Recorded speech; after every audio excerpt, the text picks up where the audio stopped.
All right, so this is JR. I'm talking with Dan and Shelly, and I did have a question that I thought I'd just kind of drop on you folks and see if you had any spontaneous answers that were interesting. Um, so we've talked, I don't know, I guess close to 2 years now. We've been interacting, and then we've talked for the last year.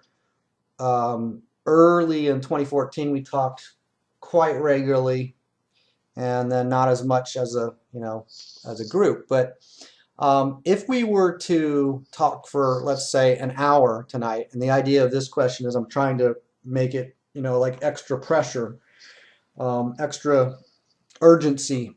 If we were to talk for only one more hour and this was it, and we were never going to talk again, like literally if we were never going to talk again at all, even to put that extra, oddity, um, what might we talk about? What would you want to actually like, oh, you know what, I've been kind of interested in, but saving for later. Anything that's like your big burning question way in the background? Either of y'all have a thought on that? I'm looking for a pen. Oh my gosh. I think, I would certainly talk about my appreciation you know, for all the talks that we have had, and how I've gained a lot of clarity through these talks. With my emotional sensei, and then of course my intellectual sensei. So, I'd probably talk, just show gratitude. And I know that's not what you're looking for, but that would be No, what my no. focus would be. I'm literally not. I'm not looking for anything particular. I'm just wondering what your answers might be. You can have more than one answer too. I So was I got what you said, Daniel. Go ahead, Shelly. I was gonna say something similar to what Daniel did. I would most likely just express um, gratitude for what you guys have done for me and explain what you've done for me that maybe you don't know, or I haven't really spelled out. And I don't know, that's a burning question. I'd have to think about that. I think I'd be more just expressive. Wow. So Shelly and Daniel would both take the initiative to express stuff. Okay, that's actually, if I'm doing like an analysis of what you just said, that is, I mean, it's kind of interesting. Um, you would just express, so so Shelly, you said something that implies you think we might not actually, you might think that we don't really know the significance of talking with us. Is that at least possible? Is that what you're thinking of? Yes. And Dan, what about you? Was that in there for you? Absolutely, yeah. Huh. Okay. Because I don't think I necessarily express myself very well. Uh huh. So, there's a good chance that maybe other people might not understand how much I appreciate them. So I'd make sure that they did at that moment if I knew that this is it. But I Right. might also eventually go on into, so what do you think you're going to do, with the rest of your life? I guess that might come up. I don't know. Yeah. Okay. Right. Yeah. One thing that I might ask is your interest in us, JR. Well, sure. Okay. Yeah. So, I mean, I didn't give my answer yet either because I could answer that. I actually really didn't think about it. I just thought, oh, that's a good question. But so you would ask me what, or Dan said plans. What would Shelly say? Repeat that or extend that. Your interest in us? Uh huh. Okay. If Like, we were never going to talk again, and yeah, like we knew why you've that, what you would dedicated so ask much my, time. huh? What? Why you've dedicated so much time Oh, okay. Oh, to okay. us. All right. I get it. So what has Yeah, the interest been? yeah, Okay. there's plenty of other retards out there to talk to, fifth grade retards. Are there? Oh, we really? must I mean, we there are a lot must of we people. must Yeah. win on that one, Daniel. What did Shelly say? we must win the we must win the prize on the biggest retards or something. We need the most help. Yeah, Oh gosh, is that where that's y'all were my going? guess. Okay. No, I mean my actual literal answer in that realm is that you guys have been really responsive and really receptive. I mean, that's the short answer. If you didn't know that, there it is. Um, you got that? Yeah. Yes. Yeah, there was. It's not that complex in my mind. So that's it. Um, yeah, it's more. I don't know. You could even say like convenience or whatever. It's just very spontaneous. In the in the simplest sense, it's very spontaneous. I can. Um, Dan, do you remember me saying to you like, what's my basic tangible outcome that I have in mind from setting up these conference calls? Well, to build a network of Yes, like-minded people right. who are in different aspects of life or different specialties that can help each other. You know, right? That was part of it. Absolutely. Yeah. Yeah. There was something specific to Shelly that I don't think Shelly knows. I don't think I've ever told her. I don't know if you've told her. Do you know what I'm talking about now, Dan? I'm not. No, I'm not quite sure what Why you do mean. I want to talk to Shelly in a conference call or whatever? Why did I want to talk rather than just messaging? Because we've been messaging for like 2013. We did lots of messaging and communicating by typing. But do you remember that detail? Why we started talking instead of just messaging? Is that You what you're remember when asking? I said I want to transition from just messaging to having an actual live voice conversation. I mean, I can only imagine. I don't exactly remember what you're referring to, but I imagine it would be because a lot is lost in just texting. You know, you lose a Okay, lot. absolutely. Yeah. And that's not the thing I'm talking about. So, okay. You might have to give Um, me, a hint or just tell me, maybe. well, I was actually thinking I'm kind of trying to draw it out of you and maybe you forgot. I don't know. But there was something that I said that I wanted as an outcome, a very tangible outcome, like a very specific thing, not just a bigger network, but something very specific in relation to Shelly that I wanted to create. And I saw the conference calls as a way to promote that outcome. Do you remember now? No? Maybe to bring somebody out of their shyness. I actually don't No. actually know. No, it was basically I wanted to shift her from and you're on Shelly, so I'll just talk to you now. I'll switch from talking to Daniel. I wanted to shift from being in a conversation with you about um, taking action in regard to finances to working with me, to doing something, in real life rather than just talking about doing something. Mhm. Dan, does that now sound familiar? Okay. Yes. I mean, Yeah.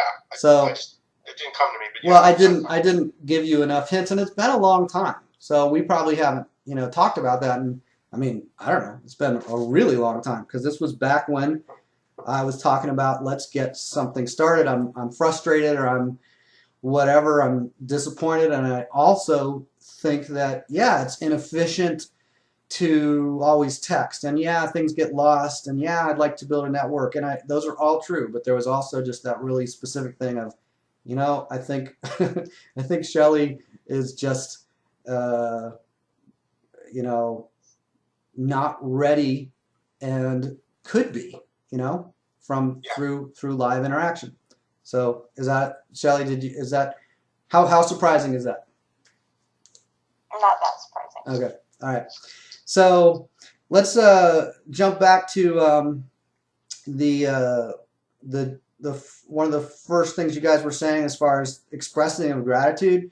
Before we get into expressing gratitude, which we can do, and I can't, we can't explore any of the other like tangents that we've agenda items that we've referenced. The pattern of withholding our gratitude, as in not telling people directly how grateful we are for them. That is like the implicit underlying thing. Like, what if we go around not telling people how much we appreciate them as a general pattern in our lives? Okay. Mhm. Now, Shelly and I have kind of been making reference to this in an indirect way, but the both of you gave that answer with no whatever hints from me. So that's just what you guys said. So consider that if JR hasn't told Dan and Shelly how much he appreciates the both of them, in JR's mind, if JR thinks I haven't really, fully communicated the significance, then that's probably how JR operates in general. Okay? Yeah. So what if that's how Dan operates in general? He appreciates people more than he's willing to, be so vulnerable to communicate. What if Shelly appreciates people more than she's actually willing to be vulnerable to communicate? So that's an interesting potential pattern, something that we can note it, and then we can start to talk to each other about how we appreciate. We can practice it. We can actually do something here, right? Yes. So what are your comments on all that? I think for me, being a coward, it's probably something I really haven't focused on. But I think past pain, past disappointment, rejection, absolutely, I allow that to affect my current relationships and potential future relationships. And and you guys have also helped me recognize that aspect that I was completely blind to, maybe before I met you. So that is part of it, But yeah, it's a coward move, to not be able to express, just your sincere feelings for somebody. That nothing. Uh-huh. You don't have to go above and beyond, or make up some great poem or something. Just it's a scary thing, I guess, to be vulnerable when you've experienced a lot of rejection and disappointment. Okay, so it's like we operate with rejection and disappointment as our default future, and with that default future, we then are living a life of avoiding rejection and disappointment. Yes. Which is really interesting, and it's probably you might not have thought about this. You might not have thought, wow, do I do that? I mean, it's not normal for somebody to think of this. But what if that's how basically everybody operates? I think at some level everybody does operate like that, but I do think some people, like myself, are a little more severe cases because most people can show this appreciation to their mother, their father. I don't really do that much even. So I'm in like a severe case, if you want to call it that. Okay. Well, I yeah. also think that it is this whole subject of I'm calling it withholding gratitude, but I think it's related to the stuffiness thing that we were messaging about previously. That if somebody is really anxious about how are people going to respond if I tell them if I tell my kids how much I really love them, is it gonna? I don't know what people imagine about that, but it's interesting. And Shelly, I don't know if you want to jump in with anything here. Feel free to, of course. But it's interesting that it's like if Dan gives JR permission to express gratitude or to or whatever. It's like people don't interact with gratitude like it's important almost. Do you get what I'm saying? Yeah. Shelly, I haven't heard from you in a little bit. Any comments? I was just thinking about how my perspective on myself, I guess, and you guys can tell me if you see something different, but expressing gratitude is not something I'm necessarily scared to do, or I usually do it, but I may not do it as, I think for me, the thing I'm more afraid of is maybe coming on too strong. I don't think I do it as much as I want to or feel moved to do, because I think it might be over the top. It's kind of like, you remember what you did for my dad. I thought that was so great. But, say a little bit more. Way over the top. Yeah, I remember, but I'm not sure if Dan knows what you're talking about. So say a little more about what you're talking about. The letter and the whole. He reached out to my dad, and he really went into great detail in explaining how my dad has impacted his life, and that to me was like really, I don't know, inspirational and what's the word I'm trying to think of? Refreshing. It was very refreshing to see somebody actually do that, to say, hey, you made a huge impact on my life, and that's it. You said what you wanted to say, and then that was it. It was no expectation, no anything else. Right. After that, you just wanted to share what you felt, and I thought that was a really refreshing thing.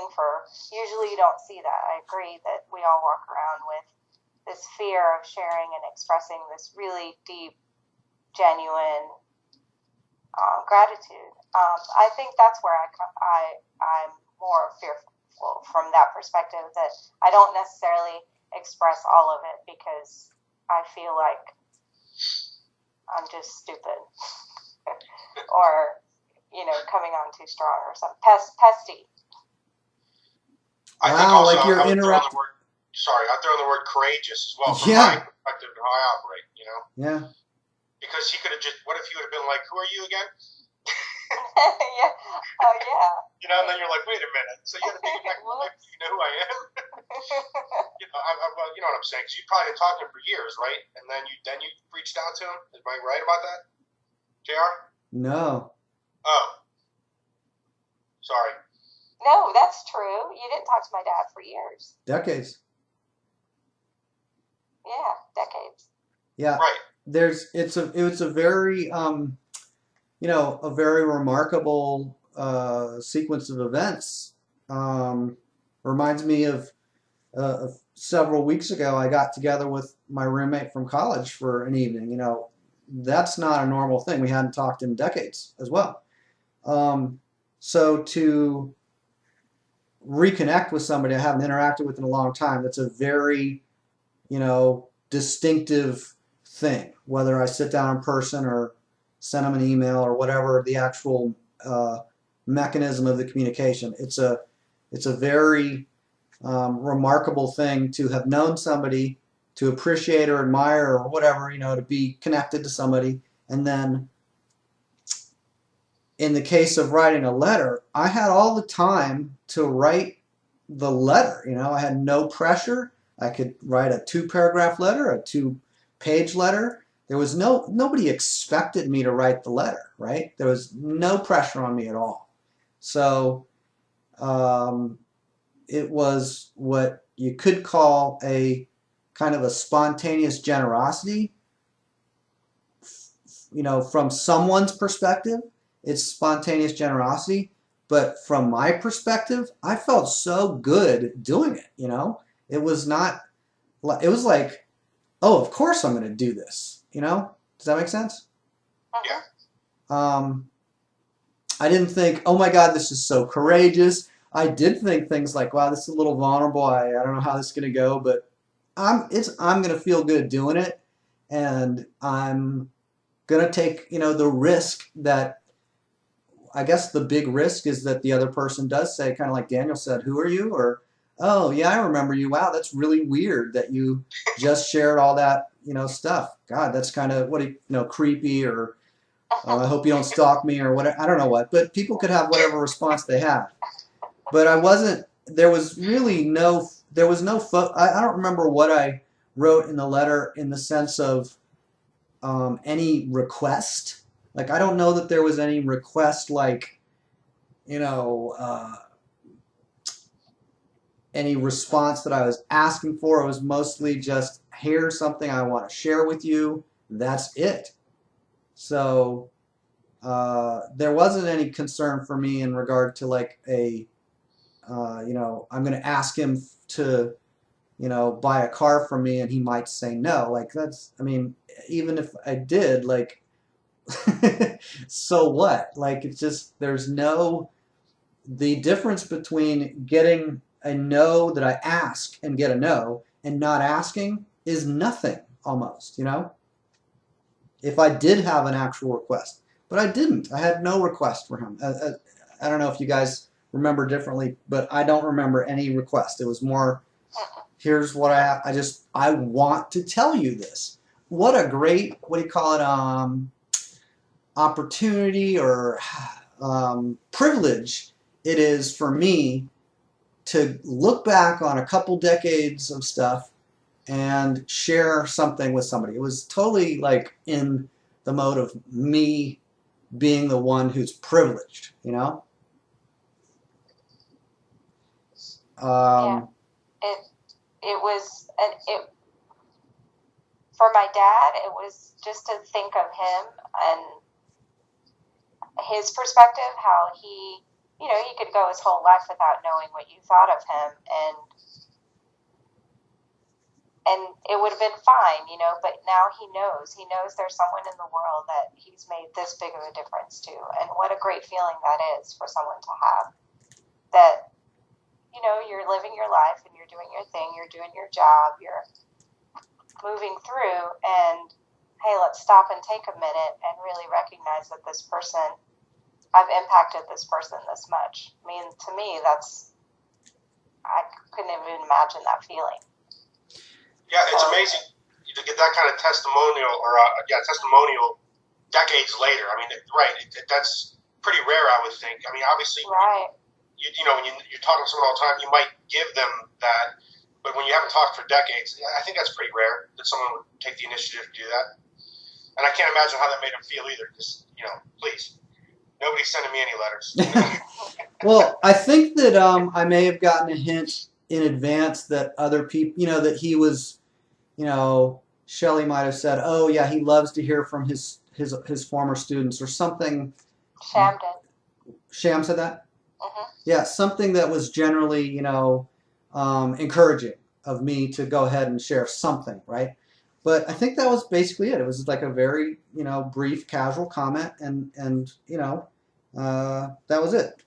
So back to away from that specific example and back to this thing of sharing gratitude, withholding gratitude.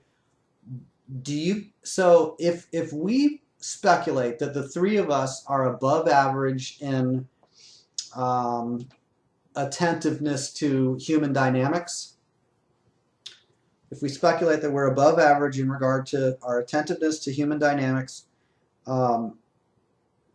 consider that I don't, like, almost no one is telling me the actual impact that I have on them. Almost no one is telling Dan the, you know, actual positive impact that they experience. Same with Shelly. Almost no one really you know, risks that much intimacy. You could call it intimacy. I don't know if that's the right word, but it's like nobody risks that much, you know, honesty, whatever, you know.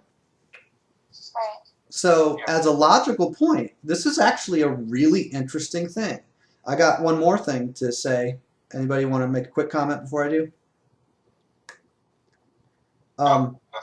This thing about we think that we appreciate people more than we tell them. I think that is exactly what slams us when we lose somebody. If we have an experience of grief, all that's going on is we're suddenly present to how much we appreciate somebody and did not tell them. The regret that we didn't tell them. That's the issue. Because if you really appreciated somebody and they die, that doesn't produce grief that you really appreciated them and they died.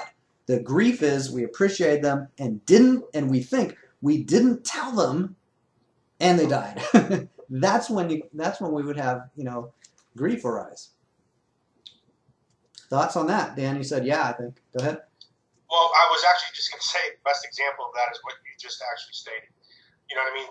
That, it shows itself more in a situation where the potential opportunity isn't there to, express ourselves.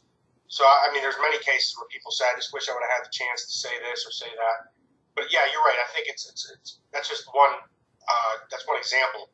Obviously, there's many other examples of past teachers and, Right. friends and, relationships and different things like that. So, but yeah, you already said what I was going to say. So, Well, thanks for adding what you did add. Shelly?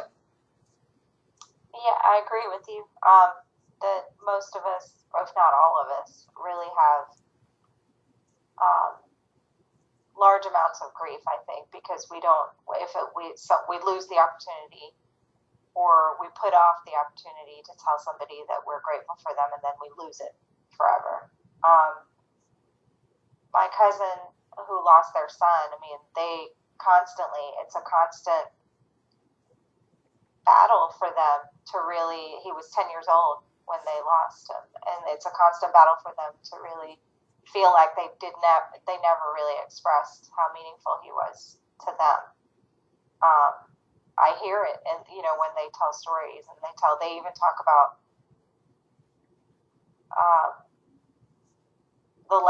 maybe the last conversation they had with him and so Right. forth.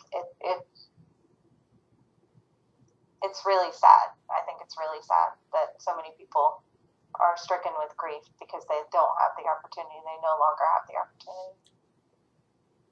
Well, okay. So I got that you think it's sad. I still am in this mode of the intensity of the grief is like a very analytical, logical, rational thing.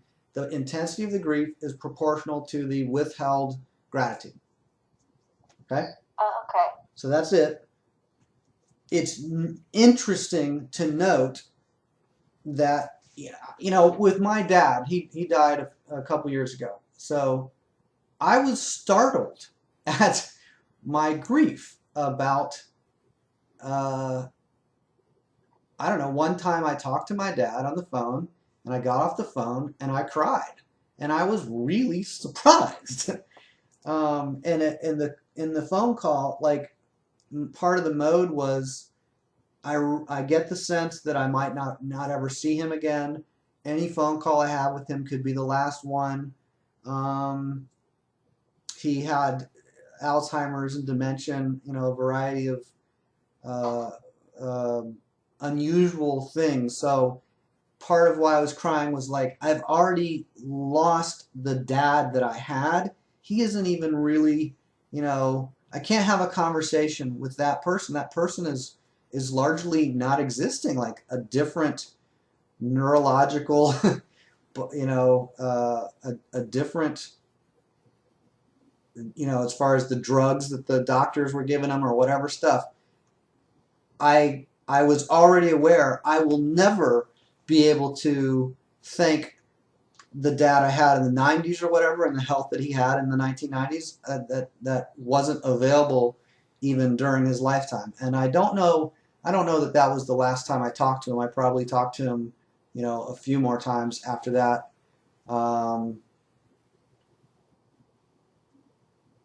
I think that I saw him after that. I think that that was right before the last time I saw him. But I was actually like, I don't know that, like, I had my plans to go visit, or I was in that process, but I didn't know that he would last that long.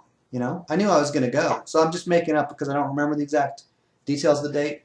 But imagine that I'm thinking, I'm going to go see my dad. Or maybe I had just visited and I was back in Virginia, is where I was living at the time. Maybe I just returned from that visit. But I think it was before I went, and I was really startled. And then when I was in Tallahassee, I don't know if you guys know, but I feel like I've told you maybe a few times, both of you, a startling thing that happened in the parking lot of a grocery store as we were exiting the grocery store. Do you guys remember this story? No. No? It had to do with the vehicle, and Yeah. Did he? Yeah. Did he save you, or like put? Nope. No, the opposite. Yep. Well, it wasn't all that dangerous. The basic thing was there was my sister, my mom. My sister's legally blind. My mom, my dad, maybe I don't know, 5-year-old niece and 11-year-old, 10-year-old nephew. So all of us were leaving the store, moving across the parking lot towards the vehicle. There might have been, there's probably a grocery cart that somebody had. Maybe the 10-year-old was pushing that. I don't know. But I was at the rear of the group. My dad and I were the last two, I think, and he's like the slowest. So he's way slower moving at that time than a 5-year-old girl, who's probably skipping, and she's probably holding her mom's hand or somebody's hand, but she's full energy. He's not full energy. So we're just moving, relatively close to each other and walking, and somebody approached from the north coming south. I totally know how this geographically was set up. This was right across from Lake Ella for Shelly. You know that grocery store right there? Publix. Okay. Yeah, so that's Publix. So we're coming out of that store. Somebody's coming, from whatever that road is that goes to Raw Middle School. Somebody's coming from that area south across the parking lot, and they get too close to my group for my comfort. So Dan, you remember that element of the story, right? Yes. So I look over at the driver of that car. It was a man. And Dan, do you want to, give your version of what you remember? What happened next?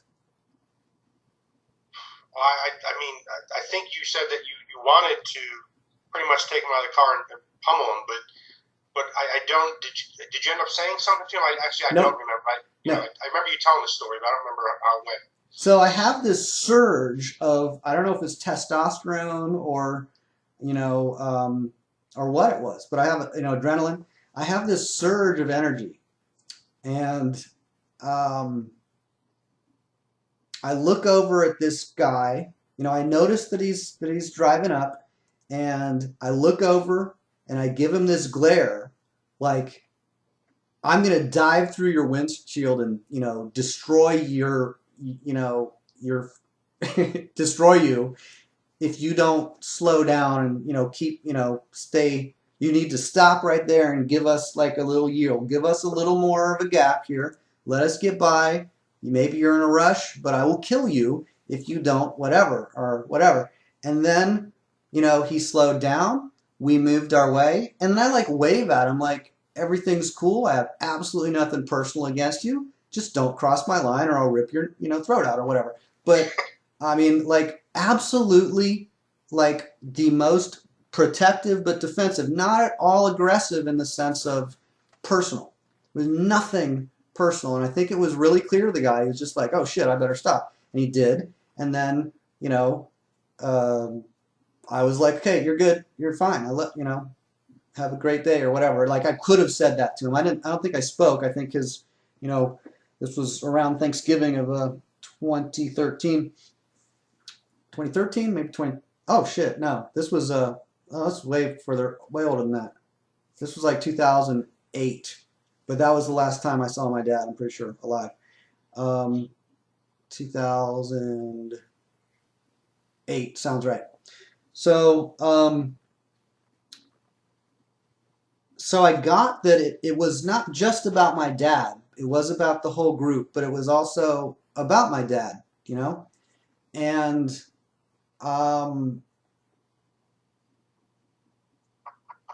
it was an interesting thing. I was totally startled by this. And so the other detail is, I don't know if the guy was a 200-pound, FSU football player. He was in a vehicle coming, this big box of metal with however much momentum. But I was like, as a force of nature, I am stopping you from, encroaching over my line of scrimmage here. You're going to stay back there, or I'm going to dive through your, I don't know what. It's not like I'm going to do anything. But I gave him this look, and I had this energy like, I will destroy you if you cross this boundary. Just so you know, there's a boundary here, and if you cross it, expect the worst. And I wasn't armed. I'm not generally known as a intimidating person. But in that moment, like that surge of adrenaline, I think I was believable. I think somebody would be like, oh, yeah, you don't want to, we don't want to trigger that response again. It's like, I'm not waiting for the cops before I, whatever. I'm just like, I'm going to kill you.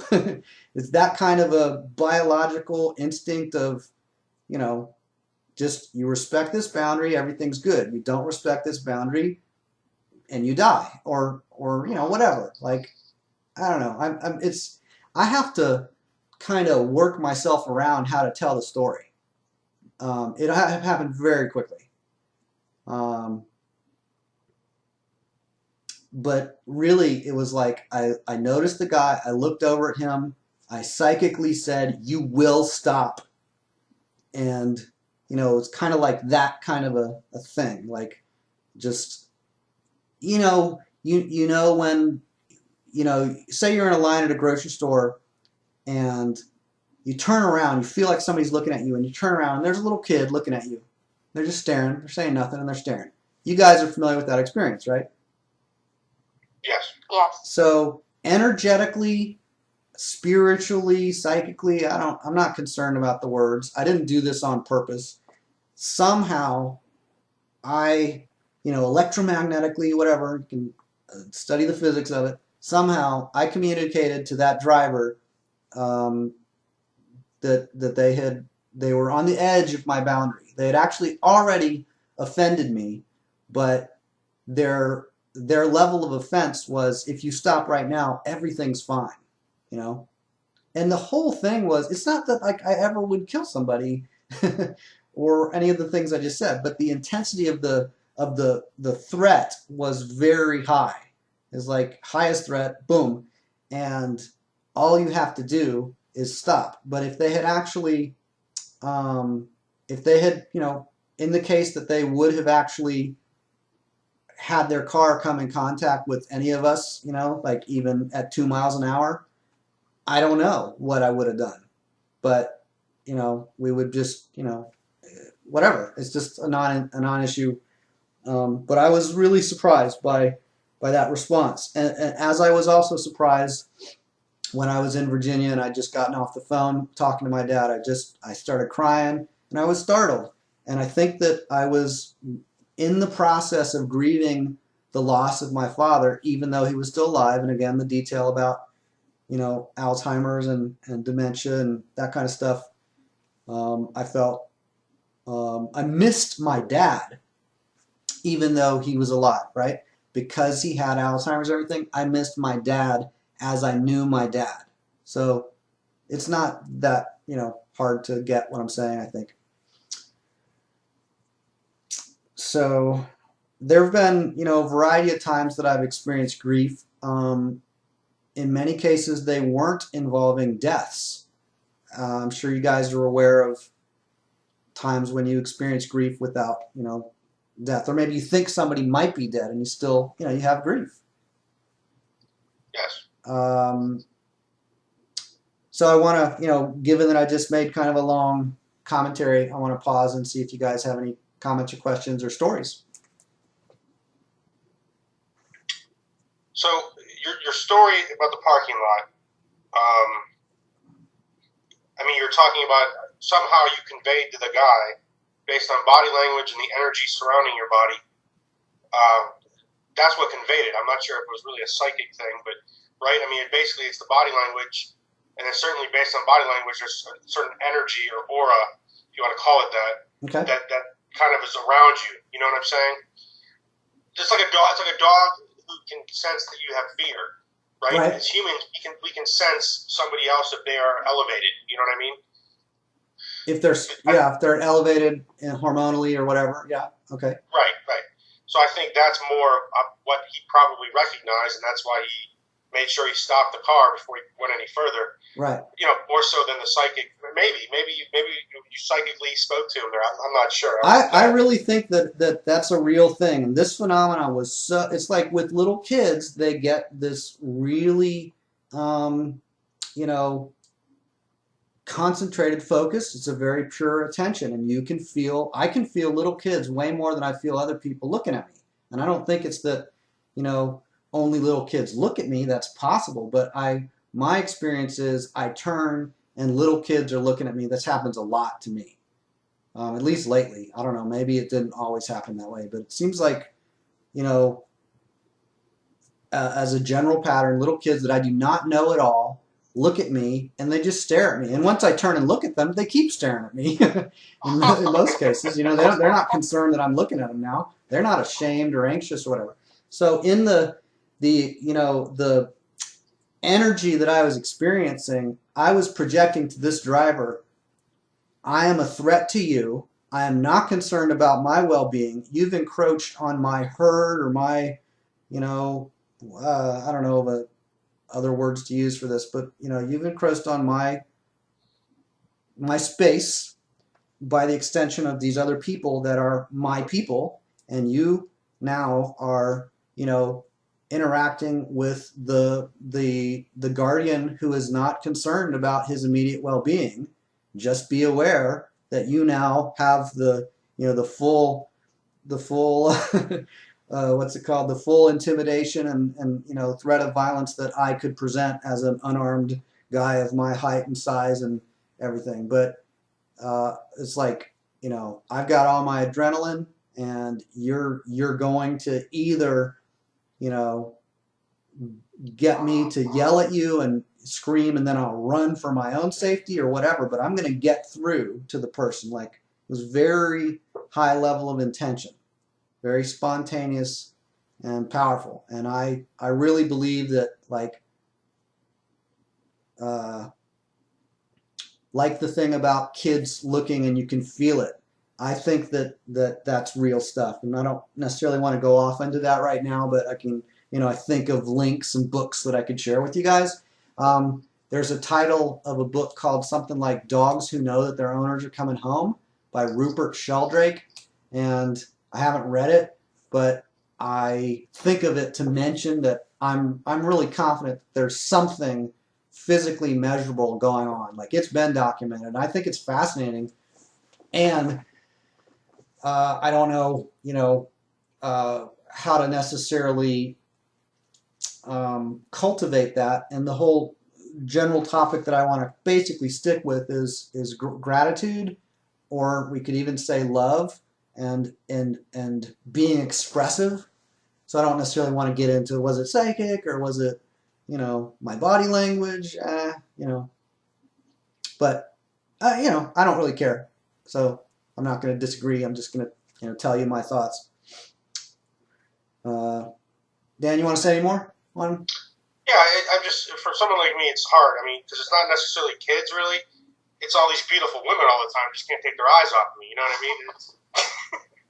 No, I'm sorry. That can be a serious problem. Yeah. Yeah, right. Not for me, but for some men, I'm sure. Well, that's just based on your reputation. Those are people who know your girlfriend and have heard her comments about your prowess. Oh, so, you know. They'd be barfing if that was the case, man. Come on. Okay.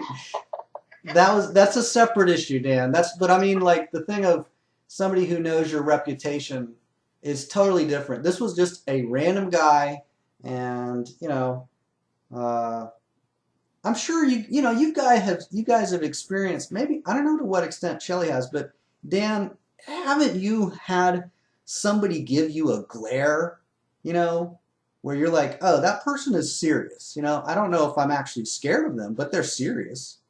Absolutely, yes. You know, so, and I was, well, I was also thinking that for my little group of people, I was the security guard. I didn't say that, but for your behalf, that was, I mean, part of my experience. What else did you want to say? I was just saying, you know, of course I've experienced that, and of course it sets in motion the thought process. Now, why are they looking at me like that? Right. You know, in your case, I mean, it was pretty obvious what the reason was, but sometimes it's not nearly as obvious. You know what I mean? Yeah, well, there's people who have like real bad intent, and then there's people who have like they're easily triggered. Maybe they think, you know, it's like road rage stuff. It's I'm not telling the story as a as a celebration. It's just a really unusual thing. I mean, I could tell it as a celebration. In a way, I am, but um, it's just a really unusual thing. Yeah. So I was startled, and I think this is another thing. Not only do we not tell other people how we appreciate them, and maybe we don't even get related to how much we appreciate other people, but other people don't tell us, and we don't.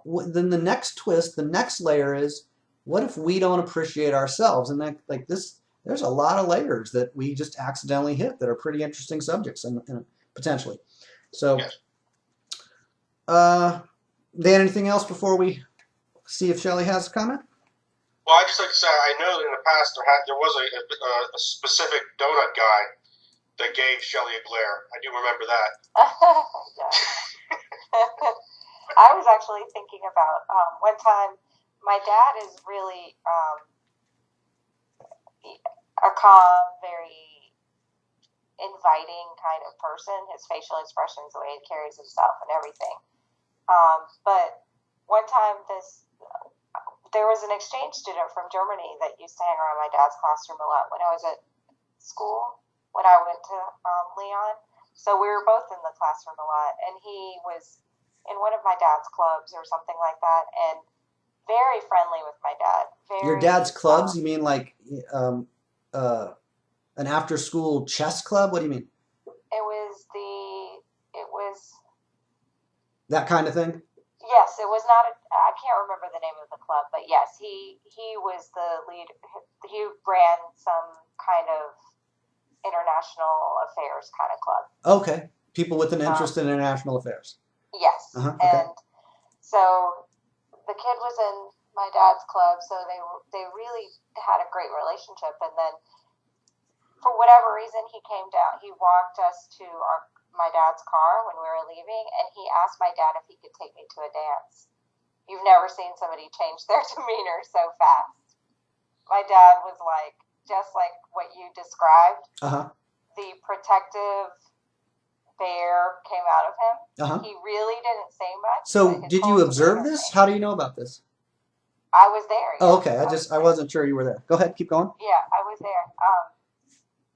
And all he said was, "Why?" But he said it with a certain tone, right? Yes. Yeah. And the kid completely backed down. Right. He was sheepish, and he was like scurried off or something. But it was exactly what you're describing there. I was picturing my dad in that scenario, or sort of seeing it from a different perspective, I guess, through your story. What my dad was probably feeling. It was like, you're encroaching on my territory now, so back off. Yeah, it's a sudden shift from casual to instinct. You're now dealing with the instinct of an organism, not a casual, laid back, friendly interaction. Right, and it was like a switch, and it could have been switched, once the threat of whatever he was approaching my dad for was gone.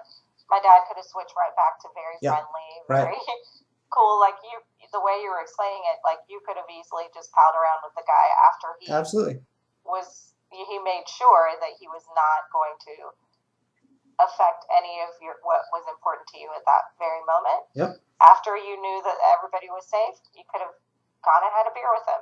Totally. Could have become friends. Not an issue at all. Yeah.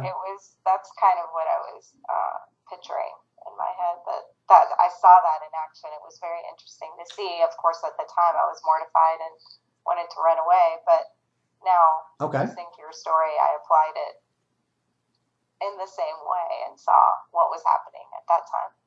Did you? From my dad's so you were mortified. So I'm curious about. My dad was mean to him.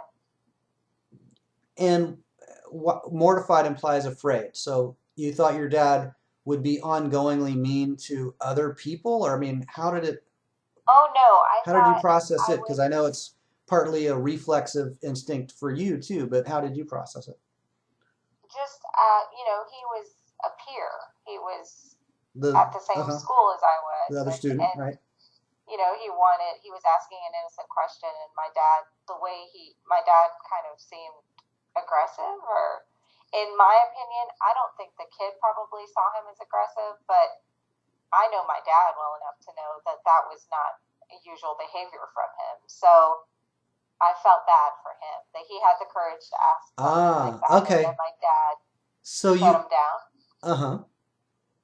So I was a little Were embarrassed. you disappointed that your dad was so, so, I guess dismissive, maybe?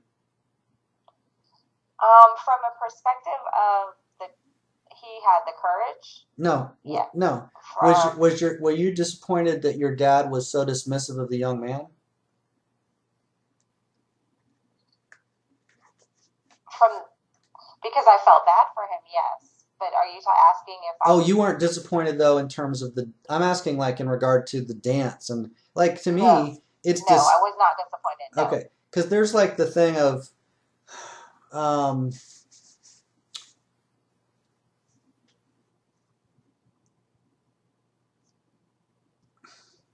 I mean, did you feel like reassured? Did you feel like appreciated? Did you feel like, oh man, this guy's unreasonable? Right at that moment, Yeah, I think I felt or none of that. he's unreasonable Okay.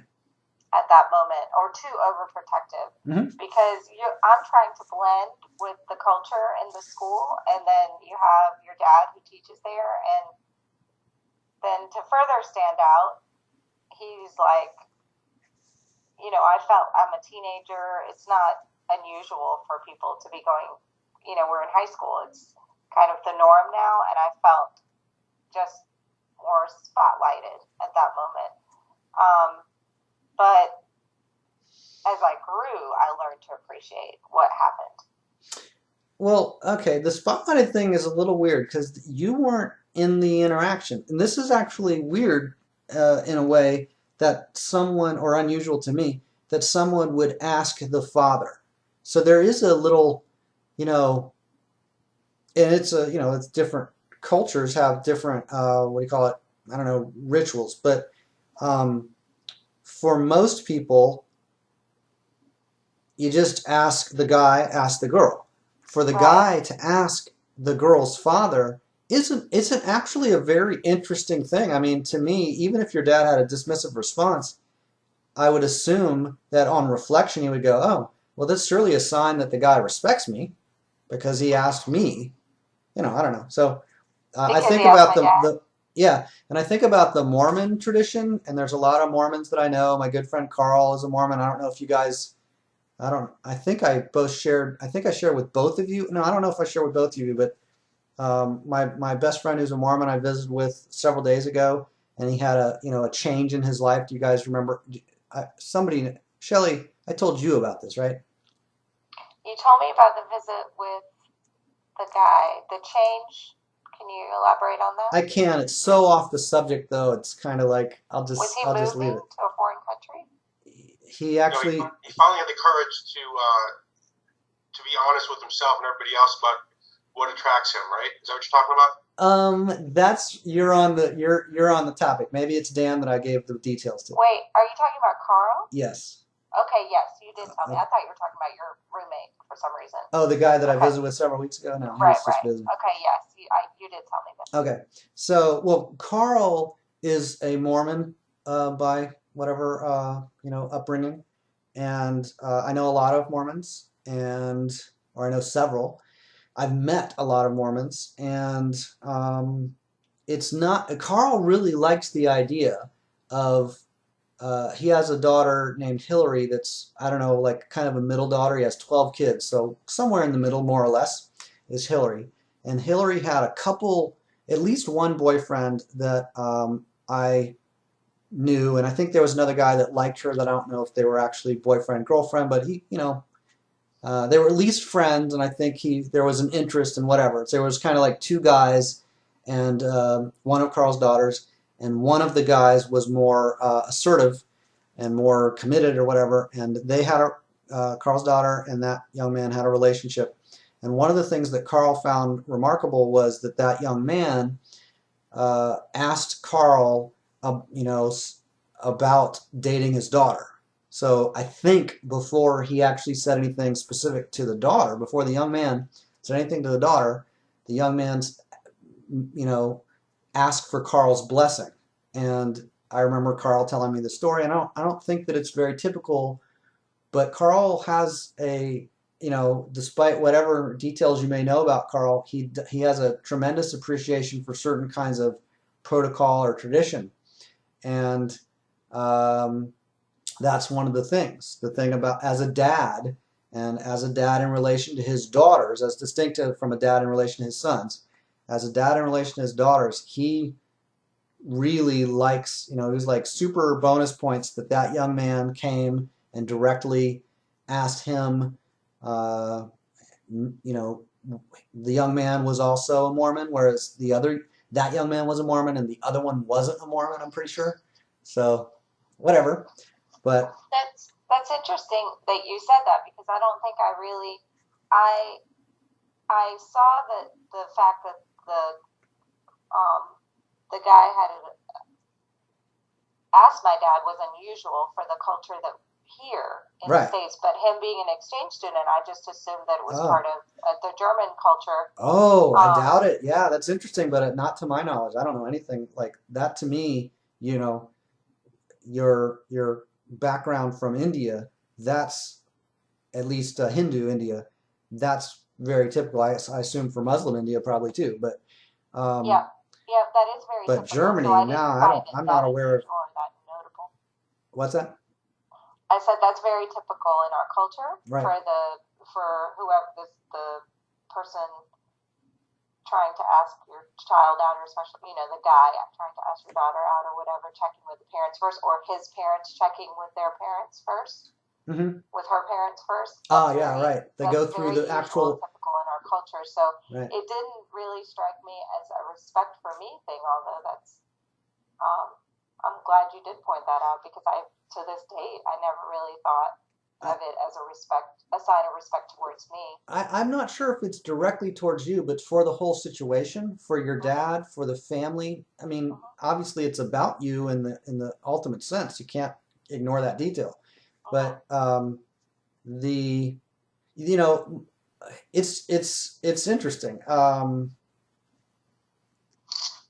Dan, you have any thoughts? I don't know. We're just only to add that if he maybe was familiar with how the Indian culture worked, maybe that was part of the reason why he did it that way. Because I don't think that's maybe the custom in Germany, but it could be.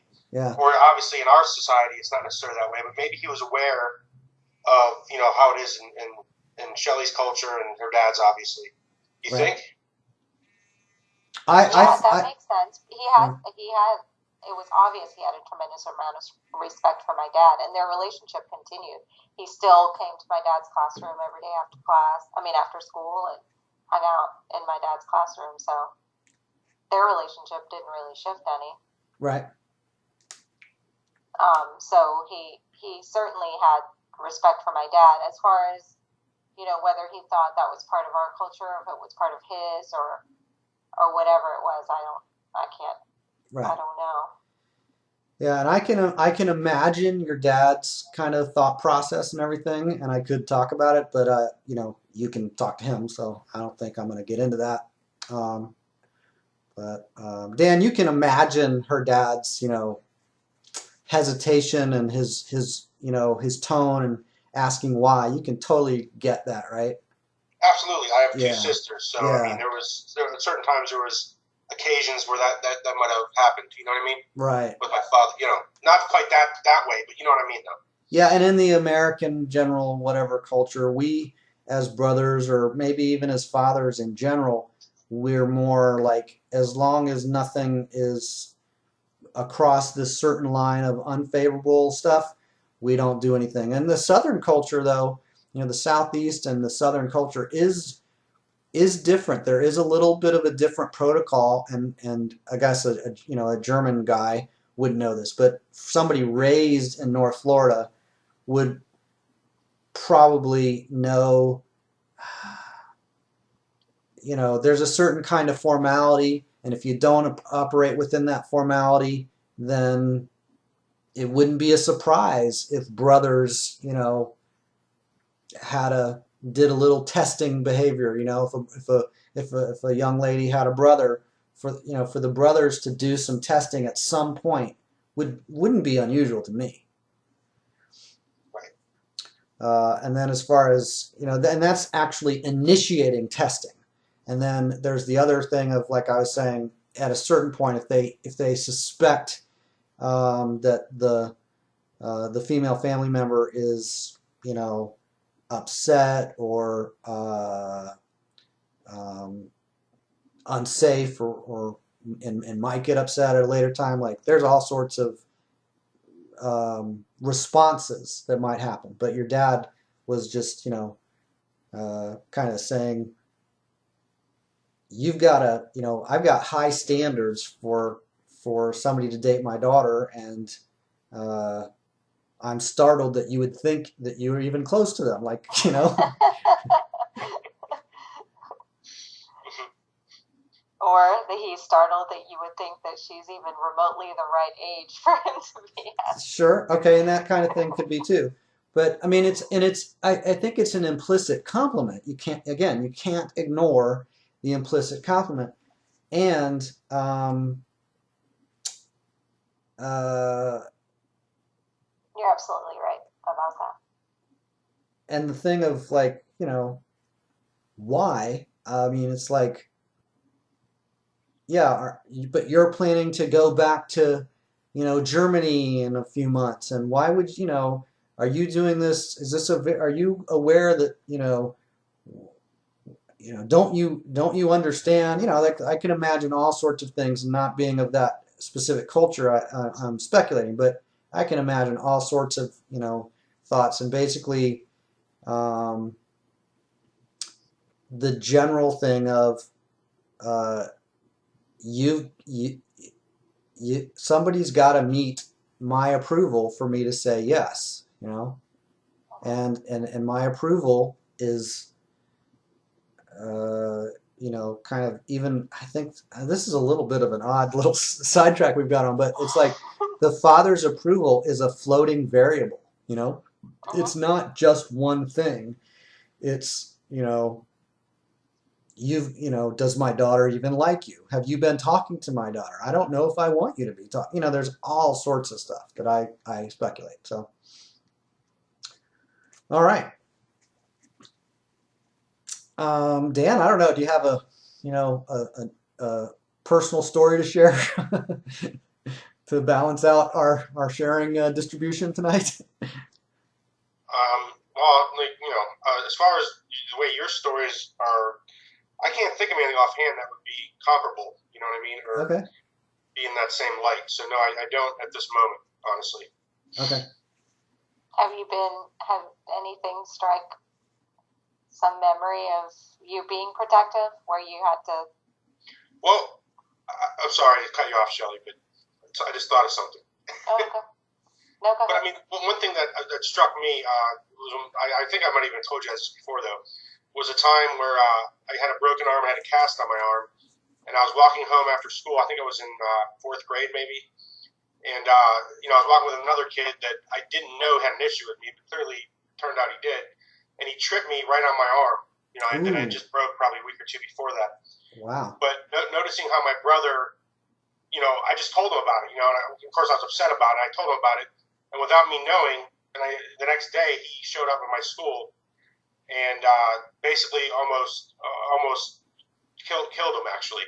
I mean, he put him in a chokehold, but it just seemed that adrenaline with my brother, he had so much adrenaline going that I actually had to get him to stop choking this kid. You know what I mean? Yeah. So, but that's you know, that actually got into a physical. But you know, that was, you know, noticing my brother and just how protective he was of me. You know. You were shocked, right? Yeah. Yeah. I would say. And so was the other kid. Yeah. And that was your brother's intent. All right. I mean, well, on some level. Yeah, that's interesting. I've never, you know, is that a singular event, or is that just one example of a pattern? No, that actually really was the only one that I remember where it actually got physical. Mm-hmm. But to say that he might have actually like said something to some other kids, maybe that probably did happen. But that was only physical. Uh-huh. That's the only physical event. But yeah, Wow. I think he always took care of me because I was kind of a wimp, if you want to call it that. Diary or wimpy kid. That was me. So. Okay. But yeah, that was only physical one. But yeah, he absolutely would have said things to several other kids. Let's put it that way. Uh-huh. Yeah, and I also have a little bit of observation of Amy's brother and his I really respect the defensive brother, I guess. Mm-hmm. We'll raise our toast to defensive brothers, maybe overreactive on occasion, maybe whatever, maybe even like looking for a reason to lash out at somebody. Oh, is there a justified target? Okay, I'm gonna lash out. But like, Shelly, do you know who I'm talking about when I say Amy's brother? I know she has a brother. I don't know much about him. I think. Well, he's I guess you could say Amy has expressed some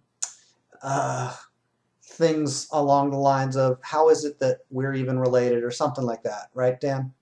Yeah, she has some disdain, I guess maybe you'd call it. I'm not sure if I'm using the right word. The two of them can argue. I've seen them argue, okay? I've Yeah. seen them in Facebook go back and forth. However, I also get he's got he's got a lot of pride in his family. Even if that's not, even if it's like a conflicted pride, he's got a lot of pride in his family, and he's a force to be reckoned with, and he wants to, fulfill. I believe that he has this sense of, if not the proper role of a brother, then just a spontaneous, I know what's good for my family, and I'm gonna promote that. We don't have to think of it in super complex terms, and I don't know that the guys put a lot of thought into it, but I get that sense that he's really, in fact, you could say he might have a tendency to overreact or something, but with good intent. Like, I respect his intent. Yeah, I can understand that. Yeah. And even the times that maybe I think you one time witnessed me and him exchange on Facebook. Oh, and I would get in there and I would say that I think he's overreacting. I could do all sorts of stuff, but I still respect his intent. Go ahead. And I can now, at that moment, I probably wasn't really respecting any kind of intent, but I certainly can look back on it in that light. But at the moment, I mean, what he did, he was actually justified in doing. Because of what I was doing was disrespectful. It wasn't overt disrespect, but it was disrespectful to his system, Huh. I don't remember any of the detail you're talking about, but okay. Yeah, so that's an interesting thing. I mean, we're talking about dads and brothers, and I mean, with regard to your son, Dan, have you ever? I know Shelly's told me about a time when she was protective in an assertive way, at least in regard to one of her sons, and the basketball example is what I'm thinking of, Shelly. Dan, that kid, Jalen is his name, and he was actually over at the house today. Oh yeah, they're friends. Everything's good, right? Everything's fine. And that was months ago. Super respectful to Karen, and here and there ask Karen, not making a big deal, just in a by the way. How's that going? Yeah. And the kid has been really much more respectful, and even he used to seem very standoffish, like wouldn't say hello or anything like that, but he says hello to me now. He came in and he said hello.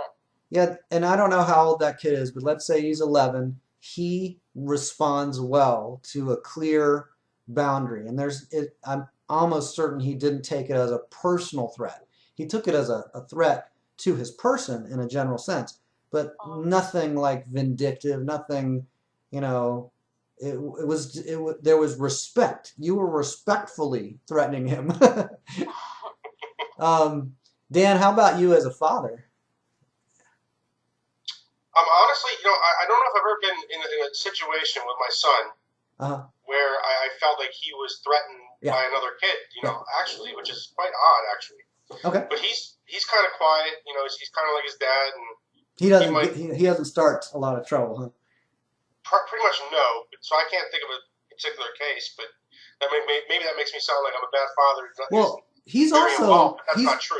also relatively big for his age, right? Yeah. I was Well, just yeah, thinking that. he's bigger than me. Yeah, absolutely. Yeah, so he's not the ideal target for the average bully or whatever either. I wouldn't say so. I mean, only because he's a little bit shy or quiet. But I mean, right. But there's other kids that are a better size who are quiet too that Right. they would probably go for. Absolutely. Yeah. So I have nothing in particular, but it's just by chance. You know what I mean? I mean, I've been with him a lot of places, and there's never been a time where I had to do that, but I'm sure I would have. You know. Yeah. And we, when we get angry about something, when we give people a generous display of anger to our family members, it's not a cancellation of respect. It's an expression of our respect, appreciation, whatever it can be. And maybe we can wind around back to the issue of expressing appreciation. And Shelly, you gave me very short reports of two conversations you had with two of your kids, and I assume that your total is two as of now rather than three. Is that right? That's right. Okay. Does anything that, do you think of anything relevant to the general conversation we've been having, including about expressing appreciation, that you want to share with us about those two experiments? I know that I don't feel like I really expressed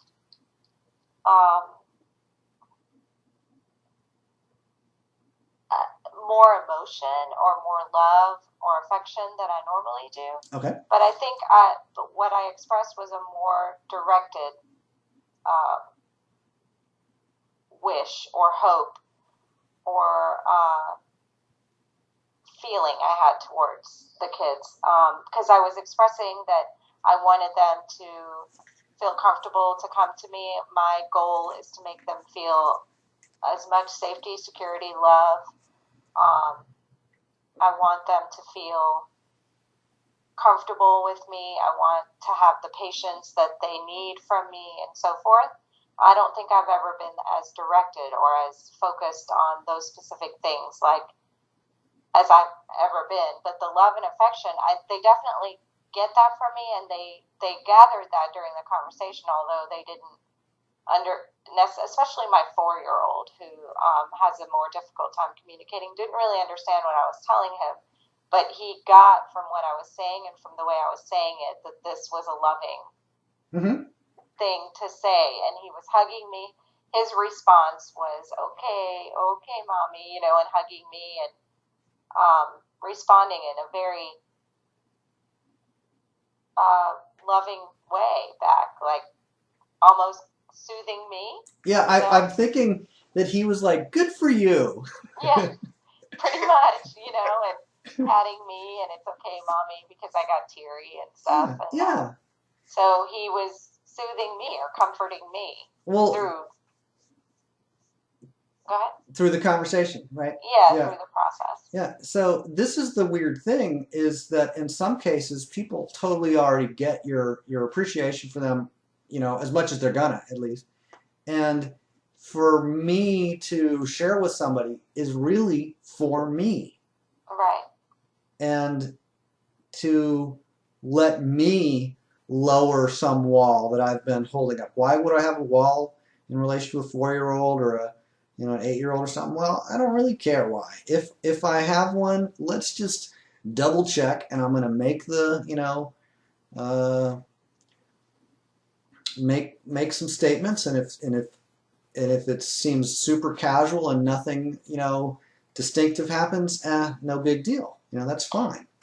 What was distinctive for me is that it just re-emphasized or refocused maybe priorities that have been getting muddied through just life. So it helped it was nice to say them out loud and to make that commitment to them. Yeah.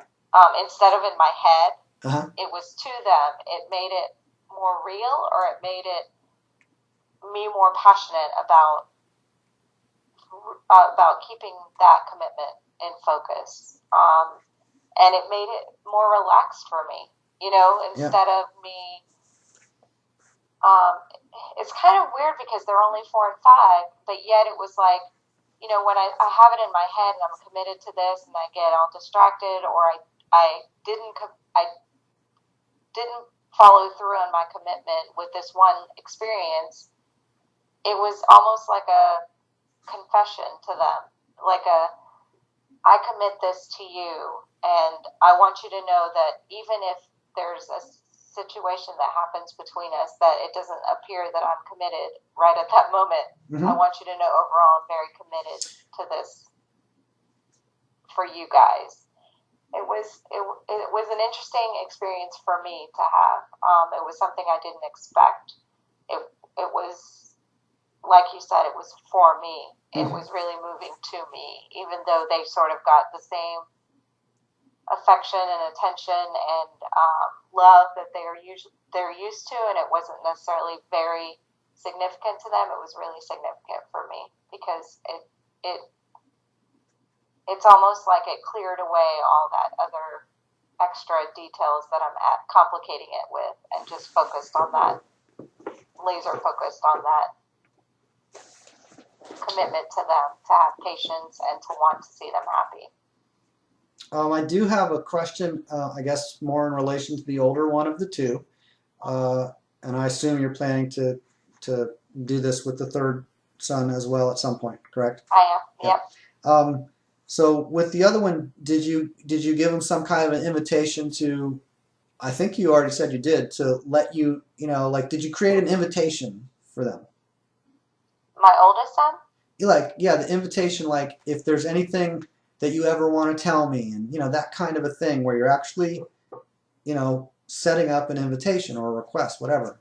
Did you do something like that? Yeah. So there is a real impact that's got to happen on the other end when you if you do that, every month you remind them of that. That's different than telling them once. It does make a difference for them. However, the real, obvious thing is when it makes a difference for you, when you are relaxed afterwards, when you are, if you cry and you're like, oh my God, I needed that cry, and I've been, distracted.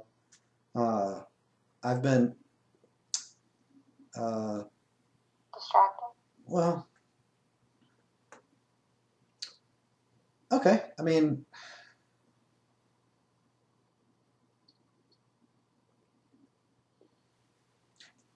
it's like I've been pretending.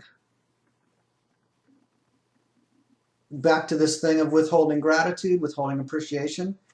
I know that I'm, in some cases, like, well, I said in certain cases with my dad, I was startled. I was like, oh gosh, I didn't know I loved him that much. Like, I really was startled.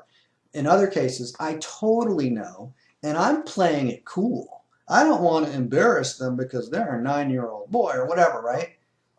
So there's that other element where it's actually like I'm giving up a layer of pretense, and maybe I, continue it in certain situations. But with that child, to them, I communicate very directly, and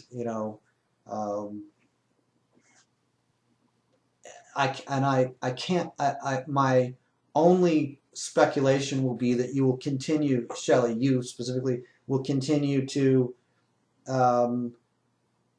have conversations and share with all of the different children, and as time goes on, you're gonna, you talked about Kieran and the baseball practice or whatever, and the pickup and all that, the getting picked up from that practice.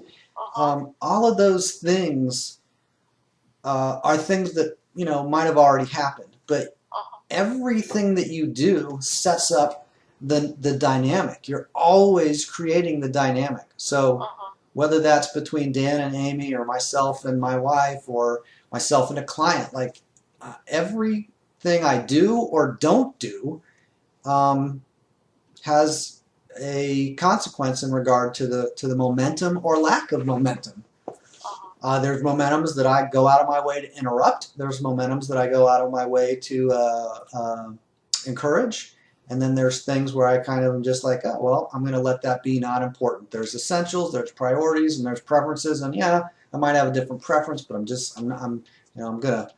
gonna not fight that battle. I see that there's a battle over there that I could fight, and I'm not gonna, or not right now. Right. All right, Dan, haven't heard from you in a little while. No, I do think that's interesting. I mean, obviously, in interpersonal relationships, the reinforcements can be very important. Even if, like with my son, I don't think I've ever actually sat down, but I know based on the 15 years that we've shared together that he knows. Right. I see, but I don't know. You're right. I don't know if he knows how I feel because I guess I've probably never really shared that with him. But I mean, with actions I have, and just being with him and having fun with him and all that stuff. But I mean, I don't think I've ever actually talked to him about how grateful I am to have him as a son and just the way he is. So were you referencing when you were just starting to something like you have a sense that he's already taking initiative with you? He's 15, right? Yeah. Yeah. So you're saying he's already been taking initiative with you, or is that part of what you were saying, or no? What do you mean? I'm sorry. What do you mean by initiative? Well, if he has, a question or a concern, or he wants to talk to you about something, some kids they'll just, they'll be very assertive. Yeah, I think I've always been very, as far as that goes, I've always been very open, letting him know that he can share anything with me, and I think he's always felt comfortable with sharing anything. Yeah. Sometimes that can be 15-year-old humor or 10-year-old humor, Okay. and it probably rubs off on me. So it's probably his fault that I have fifth grade humor, actually. But no, yeah, I think he's always been comfortable. He knows that he can talk to me about anything. Yeah. But I just meant I've never really had that to talk to let him know how much I appreciate him and how much I love him. But you know what I mean? You just don't think to do that sometimes. You don't think to do it, and you can't ever be done with it. It's not like I can ever communicate how much I love somebody. It's just not.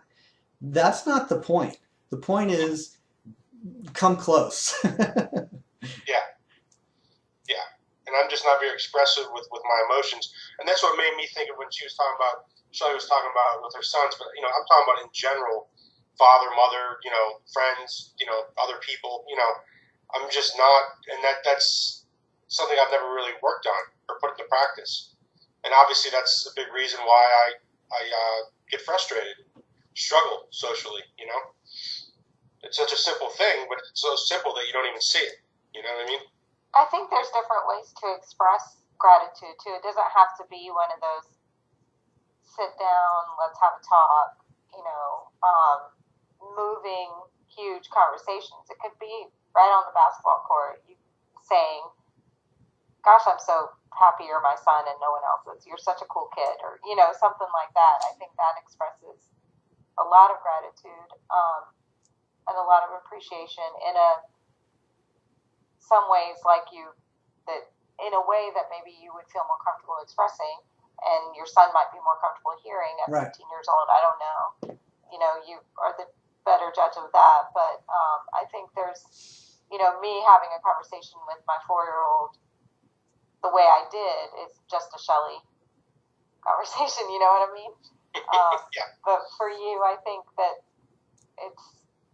it's nice for kids to hear. I tell Kieran all the time because he's 9 and he doesn't necessarily want that conversation I had with my 2 younger boys is getting out of the bathtub, drying them off, and that's not happening with my 8-year-old almost, so yeah. I would have a conversation more along the lines of you're a really cool kid and I'm so glad you're mine. Yeah. That's it's interesting because it really is like different kids you would say it in different ways, but you would mean the same thing. My 8-year-old is much more palling around with me these days than my 4 and 5-year-old who are still all about mommy and being affectionate and loving. Right. And my 8-year-old certainly is in that way too, but there's other times where you got to be aware that he's not in the mood for a hug right now, Mom, because my friends are here. So I also following their lead on that one. We've been talking about kind of the private, I use the word intimate, like in a, in private at home, or, in a car ride where it's just the two of you or something. You could also, Shelly, in your case, I'm sure there are occasions where you've got all three of them in a car. So, you could make a comment that all of them would get, and you might, cater one sentence to each of them, but you could do it. But the other, I wanted to make a contrast from all of that toward the public celebration. And there are times when there is a group event and a group of people, not just three, not maybe family like 8 or 12, at Christmas or a birthday party, I don't know what. But there are all sorts of contexts, including formal award ceremonies or something, where you stand and clap at the end, you yell, there's all sorts of stuff that I don't know, that's just like part of the privilege of being a parent, as maybe one way to put it. That's absolutely right. When I visit my son's classroom, right now I'm still in a phase where parents are kind of cool and all the kids are really excited that I'm there. But Kieran tries to play it cooler than them, and he tries to not make a big deal that his mom is in class. But if he answered a question, I think there was a math problem that Mrs. Mayfield, his teacher, was really impressed with the method that he used and wanted him to come up front and describe the method that he used. And he did. He did a fantastic job. And he turned around and he looked at me when he was going back to his seat, and no one was looking. And I flailed, clapped, made a kind of a funny clap, and a big, huge smile on my face, embarrassingly so. But nobody was looking. For 3 seconds, and then I was done. And he smiled, and then after class, he made mention of it. Right. And Mom, why would you do that? And I was like, did I express how excited I was that you answered that question? He's like, yes.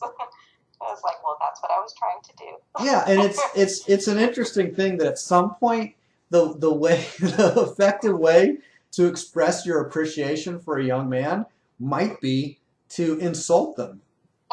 Like literally, you give them this casual, friendly insult that is so, affectionate. Yeah. Yeah. So there's that line. I'm watching it.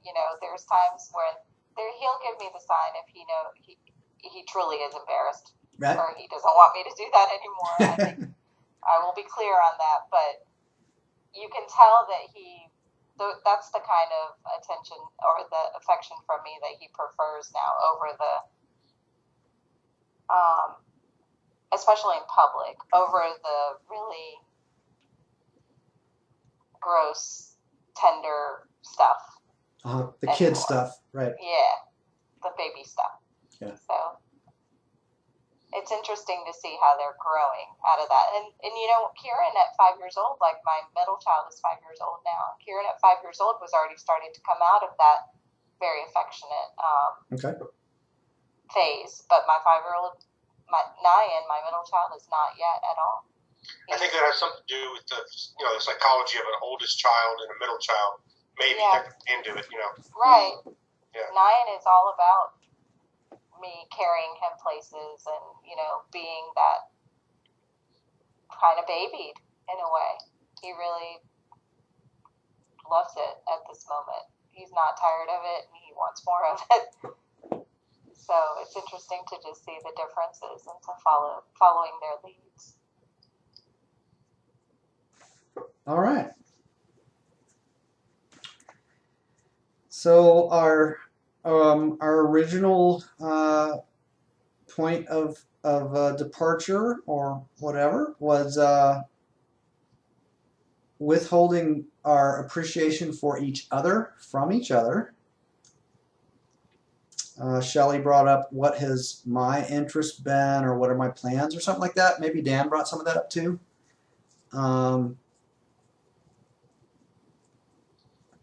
let's check the time here. So it's a little after midnight Eastern time. Um, what do you guys propose we do right now? I'm also checking in with y'all about time and schedule. You know. Let's make fun of you. That's my favorite thing to do. No, I don't. I mean, whatever you want. I'm okay with whatever. For the next 3 hours, is that what you're okay? 3 days if you want. I mean, whatever.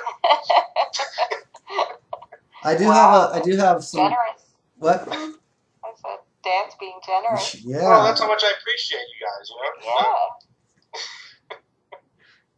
See, generosity can be expressed in a multitude of ways. And it feels pretty good. That exaggeration thing too, though, that like it's there's indirect and direct, and it just doesn't matter. Do it all. Like that's when I say it doesn't matter. Of course it matters, but why not use all of the methods? You know. Yeah. So Shelly, what about you? Time frame wise, any concerns and preferences? No concerns, no preferences. Okay, Dan, go ahead. Make fun of me.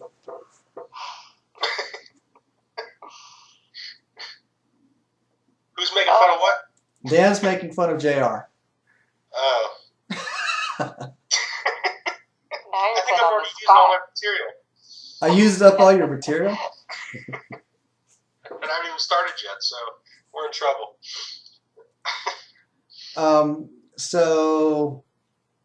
So you guys were asking me about my plans and what has my interest been, right? Uh-huh. Okay. So we actually talked about that a little bit after the question was raised. I did talk about it as a historical thing, I guess. Ongoingly, I think I've been repeatedly clear that I value both of your interactions, and certainly there's major differences in terms of I don't really want to try and group you all together, but to briefly group you together, I would say the idea of the network, of a set of people who are really able to support me in having effective communication, having great focus. That's actually been a thing that I have a specific thing in mind with Shelly, incidentally, as far as me and focusing and time. And I don't remember if this was part of the, I guess it was part of the recording. We were talking about business and financial services. So there's some specific things that I do have in mind to talk to Shelly about, and I have been, and I've been sending you little promos and asking for feedback, so that's not any surprise.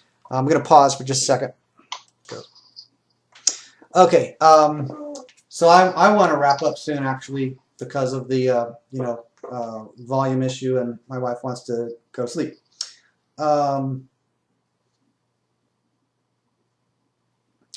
But yeah, I think there's been a general, ongoing thing where I keep encouraging. I guess I just on the spur of the moment call Dan and say, do you got a minute? I need to, work. I want to talk something through with you, right, Dan? Yes, that's how yes. I've done it several times, and there's no schedule to it. It just happens when I need it and when I call you. Right.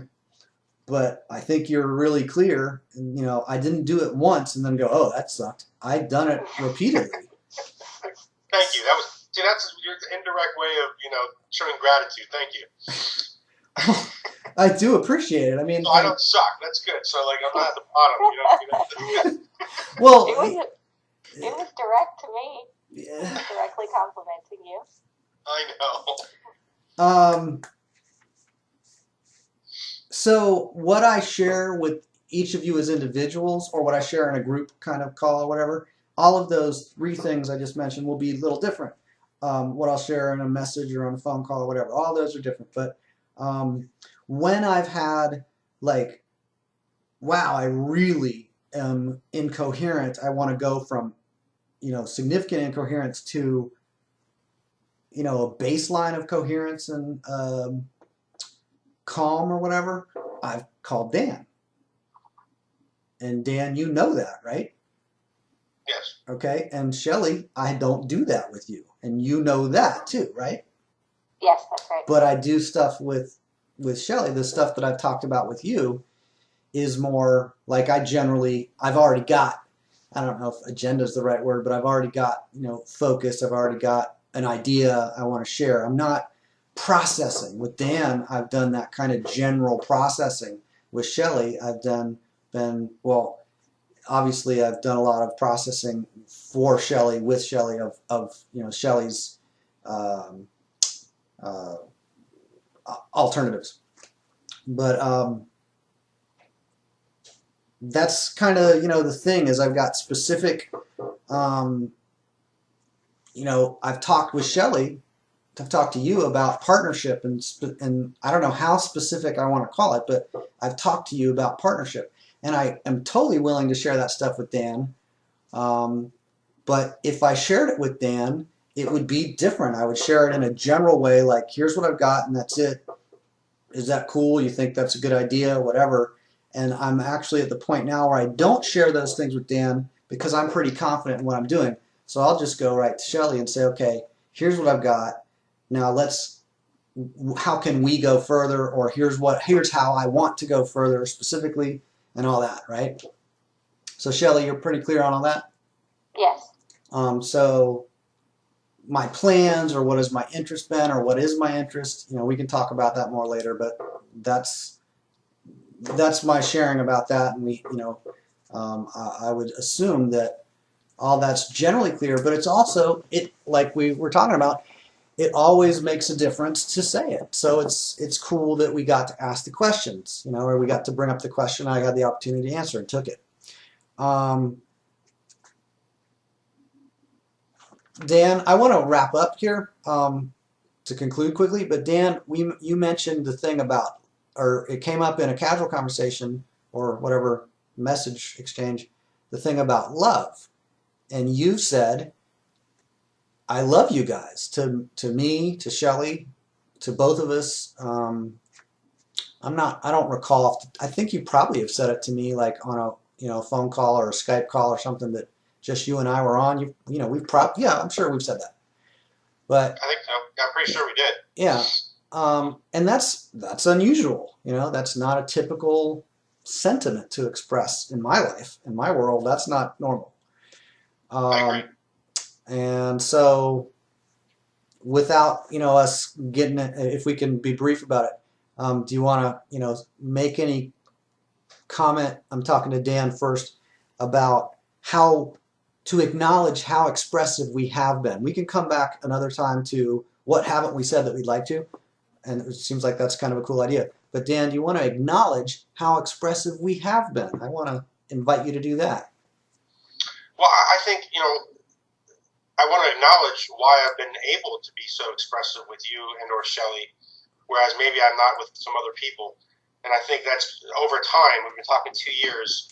You've helped me, and so has Shelly, maybe different things and some of the same, knock down the walls that kind of prevent me with other people with expressing myself. I don't know. That's not really answering your question, but I just wanted to say that's a big part of why it's so easy for me to express myself to you two, as opposed to maybe some other people in my life. Yeah. You know what I mean? I totally get it. Yeah. And it's not super specific, but we got all the history, so I know what you're saying. Yeah. I know the history of you and I, and the three of us, and blah blah blah. Yeah. And by the way, I love you guys. I love you guys too. You guys are all right. Hey. Just kidding. Love you guys. Oh man, I was gonna say the same, Dan. That you say that you have discomfort with expressing yourself, but I find that there's many times where you've been very expressive and very appreciative and very and showed it. Showed your gratitude. So I don't know if you're not giving yourself the credit that you should be, but in my opinion, you you can be very expressive. And I think that is part of the problem, is that I absolutely find I'm capable of being expressive, but I'm actually holding myself back. Nobody else.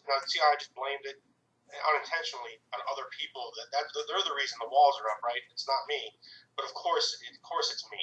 But I allow myself to be vulnerable with only a select number of people, and and that's kind of a good thing. You don't want to just be vulnerable to everybody just for no reason. But I think I should be expanding that to some other people in my life that I'm not. Yeah, and you could. I mean, we think about the child's mode of just, vulnerably displaying affection or appreciation all over wherever they, feel it. They'll just throw it out there, right?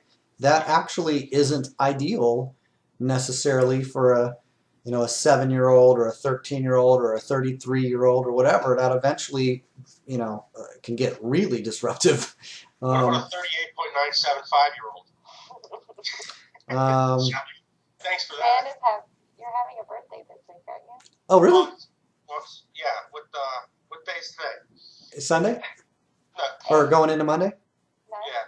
So it's the 9th. So my birthday is on Friday. Yes. Oh, the Friday is the 13th. Yes, I was born on Friday the 13th, which explains a lot of it. Okay, cool. Does it make sense now that I'm the way I am? Cursed from the start. Yes, day one. So he's losing the 38 years and moving on to 39 on Friday. Yeah. So however expressive or vulnerable we are to, with all the different people, that's all just however, it varies from, so we can say at a very, superficial level, we are vulnerable differently with different people, and of course, and that's a matter of sensitivity, respect, diplomacy, whatever other words we want to put. That's fine. That's great, or it can be great. There are also cases where it may be that somebody thinks, "Wow, I noticed that I'm feeling a lot of grief," and I tell, or I'm feeling a sense that I have unexpressed appreciation for people, and when I do little expressions, wow, that really feels good. So I'd like to do that more. Let's turn the volume up on that particular practice. So if we're all at that point, which we may be, then we can basically play with that all over the place. Give everyone in your life, your son's teacher, Shelly, give them that extra 6% of appreciation, because you can. And if it doesn't go well, turn it back down to where it was or whatever. But we can play with that, and we can talk another time about any other things we want to say to each other. But you guys, I appreciate y'all a lot, but I also got I got some appreciation. I gotta go share some appreciation with somebody else. So I'll, sure. Love your wife more than us. Well, How rude. but yeah, it's like fun, a delight. It's interesting. I've learned so much in interacting with you both. With Dan, in particular with Dan, there's been a huge amount of just the friendly humor and playfulness, and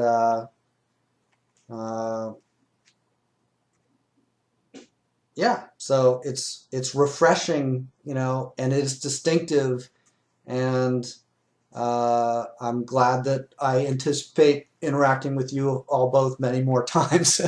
So I think that that's a reasonably good point of departure here for us to conclude. I know that initially when we first were doing these calls, I really had a question of am I going to want to, am I really going to want to keep talking to y'all? And are y'all going to want to keep talking to me or each other or whatever? I didn't know. I presumed, I hoped, but I didn't know. Well, you're my BFF, JR. You're my bestie, Shelly. So I just want to say that's probably why you do have the ability, JR, and for good reason. Usually, a couple of days later, a week later, I can see that it's for a good reason, and it is a sign of it's a sign of respect, actually, that you don't let me, drown myself. But you can piss me off more than probably anybody, really. Well, I mean, there may be one other person, but I mean, Yeah. You can strike some nerves that nobody else can get anywhere near. You Yeah. know what I mean? And I'm really reasonably delicate and precise in my striking of nerves. I'm not doing it. I mean, I'm often doing it with some intention. Yes, but delicate's the one. Delicate is not the right word. Oh, No, everything else I agree with. precise? Yes. Okay. That. Sorry, not delicate. Oops. Which is good though, because I don't necessarily think that's the most effective. It depends on the relationship you have with somebody.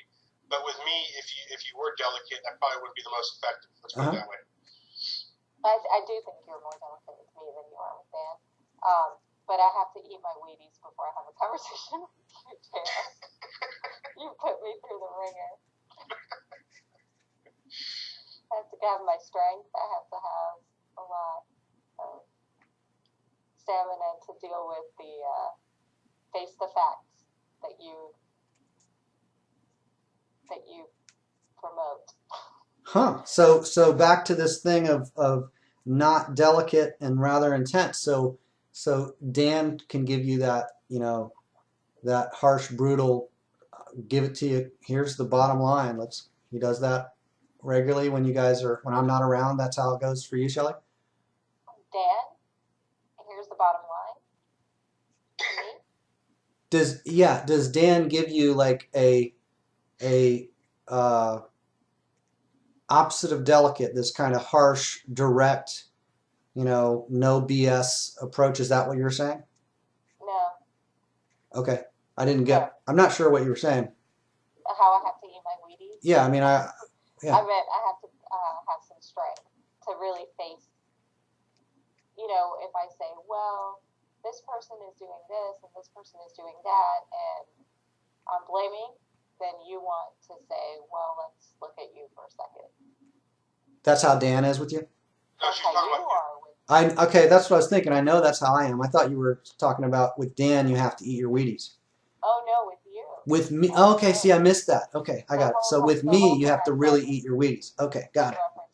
Yes, I said I do believe you are more delicate with me than you are with Dan. Maybe okay. That's where the confusion came in. But I'm still So Dan, Dan, I think the bottom line here, Dan, Shelly's saying it's going to be better for you if you eat Wheaties because talking to me is going to be that much easier. See? What she's actually saying is I'm more sensitive and delicate than you are actually. So that's what okay. I'm getting out of it. All right. I'm just making that up actually. There's no comment over here. Okay, well, let's go ahead and conclude. And I did record. I got like an hour and 3/4 of stuff here. So any concerns as far as publicizing what we've recorded here and shared? If so, just say yes. So because I'm still recording. Are you guys open to me just go ahead and publishing what we've got here, or do we want to review it? I have no issues at all. Okay. I don't think I embarrassed myself too bad. So.